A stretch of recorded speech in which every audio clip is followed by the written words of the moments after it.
প্রিয় ছাত্রছাত্রী, আবারও ক্লাস 10 থেকে তোমাদের কোষে দেখি 6.2 অর্থাৎ সমাহার বৃদ্ধি বা হ্রাস যে অধ্যায়টি আছে সেখান থেকে তোমাদের বেসিক কনসেপ্ট এবং চলো বেশ কয়েকটি অঙ্কের সমাধান আজকের পর্বে দেখাই। এবং এই পর্বটা আমাদের এই অধ্যায়ের প্রথম পর্ব। তাহলে দেখো, আমি বলি আগে, এই পর্বের অঙ্কগুলো করতে গেলে তোমাদের চক্রবৃদ্ধি সুদের যে সূত্রটি ছিল সেটা মনে রাখতে হবে। সেই সূত্রটা ছিল কি?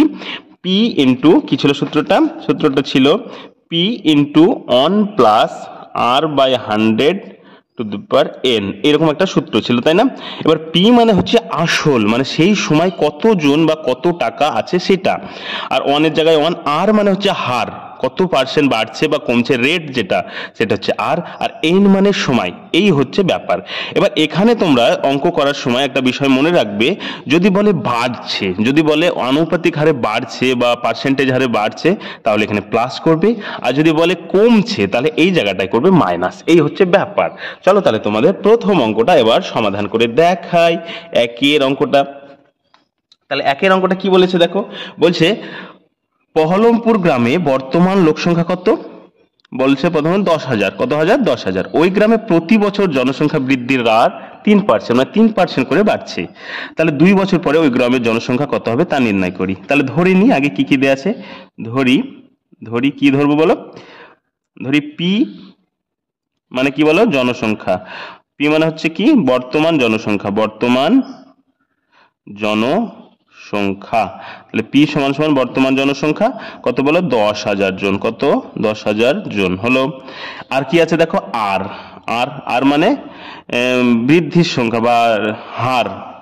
আর মানে হচ্ছে হার, সেটা কত বলো? 3%, তাই না? আর কি আছে? এন। এন মানে কত? সময়। এন মানে সময়, কত বছর? 2 বছর। এন মানে সময় হচ্ছে 2 বছর। এরকম তথ্যগুলো দেওয়া আছে, ধরে নিলাম। এবার চলে আসবো অঙ্কে। অতএব 2 বছর পরে, অতএব 2 বছর পর ওই গ্রামে জনসংখ্যা হবে, তাই না? লিখলাম। এবার আমরা কি করব? সূত্রতে জানি, সূত্র কি বলো? যেহেতু বাড়বে বলেছে 2 বছর পরে, মানে কি এই জায়গায় কি হবে? প্লাসই হবে, অর্থাৎ P into 1 plus R by 100 to the power N. এবার এখান থেকে জাস্ট কিচ্ছু না, তোমরা মানগুলো বসাও।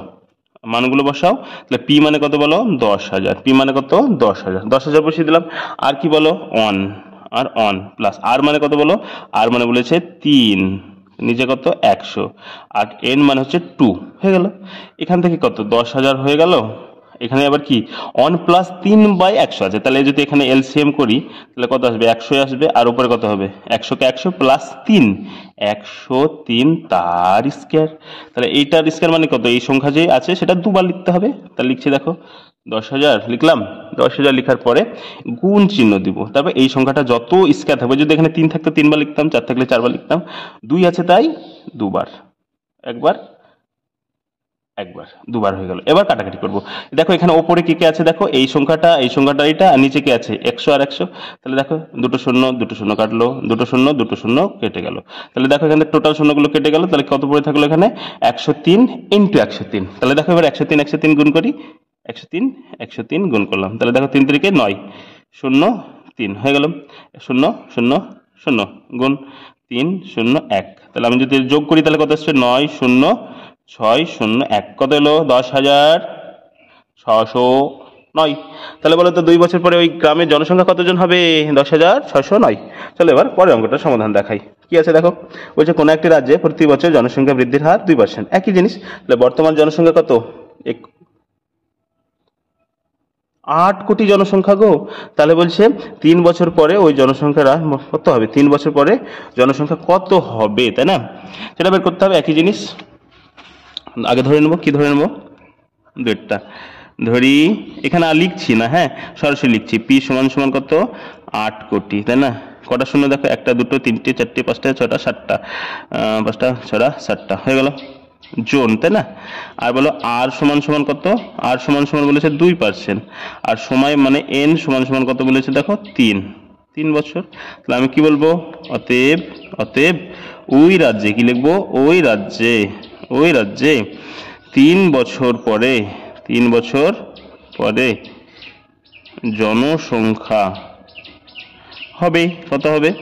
আমরা জানি সূত্র কি, P into 1 plus R by 100 to the power n। এবার এখানে ভ্যালুগুলো বসাবো, তাহলে অঙ্ক হয়ে যাবে। পি মানে কত বলো? পি মানে হচ্ছে 8 কোটি। 8 কোটি মানে 7টা শূন্য, 1 2 3 4 5 6, 7টা শূন্য অন। আর মানে কত? 2, নিচে কত? 100, উপরে কত? n হয়ে গেল। এবার এখানে কি করব? 8 7টা শূন্য, 1 2 3 4 5 6, 7টা শূন্য লিখলাম। এখানে কত হয়ে যাবে? 102 বাই 100 n এর মানটা বসাইনি, বসিয়ে দিচ্ছি। চলো 3। তাহলে এবার কি এই রাশিটা 3 বার, মানে হচ্ছে 8 কোটি মানে 7টা শূন্য হয়ে গেল, ইন্টু 102 বাই 100, 102 বাই 100, 102 বাই 100। এবার চলো 7টা শূন্য কেটে দিই। কটা শূন্য করা আছে? 6টা। কটা আছে? 6টা। দেখো 6টা কেটে দিলাম। তাহলে এখন কি বেঁচে থাকছে বলো? ওপরে থাকছে কত? এখানে 100 100 100 বেঁচে থাকছে, আর এখানে 80 বেঁচে থাকছে। তাহলে এই রাশিগুলো চলো এবার গুণ করি। কত হচ্ছে দেখো? 102 গুণ 102, তাহলে কত আছে? 4 0 2, তারপর কত? 0 0 0 গুণ 2 0 1 4 0 4 0 1, কত পেলাম তাহলে? 10,404 পেলাম। 10,404 পেলাম, এই পর্যন্ত পেলাম। তারপরে আবার কত? আবার 102 দিয়ে তাহলে গুণ করছি। দেখো 4 দুগুণে 8 0, 4 দুগুণে 8 0 2 0 0 0 0 0 গুণ। এবার দেখো এখানে কত আসছে? 4 0 4 0 1। তাহলে এবার দেখো গুণ করছি, যোগ করছি। 8 0 12 2 হাতে পড়ে 1 1 6 0 1। এবার কত আছে দেখো? 80। এবার 80 দিয়ে গুণ, তাহলে 0 0 0 0 0 0 0 0, মানে 1 2 3 4 5 6 7, 7টা শূন্য নিলাম। এবার কি করবে? 8 দিয়ে 8 8 64, 64 4 হাতে পড়ে 6, 64 হয়ে গেল। 8 দুগুণে 16 6 হাতে পড়ে 1, 8 একে 8, 8 একে 8 আর একে 7, তারপর কত? 6 48-এর 8 হাতে পড়ে 4, 4 আর 8 একে 8, তাহলে কত পেলাম? 0 4 6 6 7 8 4 8, তাহলে কত পেলাম? 8 4 6 6 4 0, 21 দশমিক শতক হাজার উত্তর লক্ষ নিযুত কোটি 8 কোটি 48,76,648 জন। তাহলে 3 বছর পরে ওই গ্রামে কতজন জনসংখ্যা হবে সেটাও বেরিয়ে গেল। এরকমভাবে 1-2 করে নিয়ে আসবো খুব তাড়াতাড়ি অন্য পর্বগুলো। ততক্ষণ আমাদের চ্যানেলের সঙ্গে জুড়ে যেও। কোনো কমপ্লেন থাকলে অবশ্যই কমেন্টে জানিও। আসি খুব তাড়াতাড়ি নতুন কোনো পর্ব নিয়ে।